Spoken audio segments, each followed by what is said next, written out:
अऊज़ुबिल्लाहिमिनश्शैतानिर्रजीम बिस्मिल्लाहिर्रहमानिर्रहीम। अस्सलाम वालेकुम व्यूअर्स, मैं हूँ आपका दोस्त अख्तर अहमद। जैसा कि 2 दिन पहले मैंने एक वीडियो अपलोड की थी, जिसमें बताया गया था कि मिनिस्ट्री ऑफ सऊदी अरेबिया की तरफ से हरूब कैंसल कर दिए गए हैं। तो इस हवाले से बहुत से दोस्तों के कमेंट्स और वॉइस मैसेजेस मौसूल हुए कि मेरा हरूब लगे 2 माह हो गए हैं, मेरा हरूब लगे 3 साल हो गए हैं, तो इसको कैंसल करवाने का क्या प्रोसेस है? ये कैसे कैंसल होगा?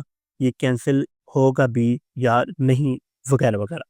मैं तमाम दोस्तों को बताता चलूँ कि मैं सिर्फ़ मालूमाती वीडियोज़ बनाता हूँ। मिनिस्ट्री ऑफ सऊदी अरेबिया की तरफ से 100% तस्दीक शुदा मालूमात होती हैं।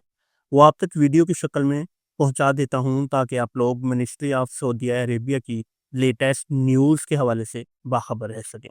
मज़ीद फिर भी कुछ दोस्तों को समझ नहीं आई, वो अपने करीबी किसी भी मकतब वाले से राब्ता करके अपने मसाइल का सॉल्यूशन ले सकते हैं।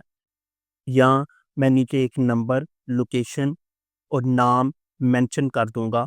आप उस नंबर पर व्हाट्सएप करके अपने मसाइल का सॉल्यूशन ले सकेंगे। मुझे उम्मीद है कि आपको मेरी ये वीडियो पसंद आई होगी। मज़ीद इसी तरह की मालूमाती वीडियोज़ देखने के लिए मेरे यूट्यूब चैनल और टिकटॉक अकाउंट को फ़ॉलो करें। बहुत शुक्रिया।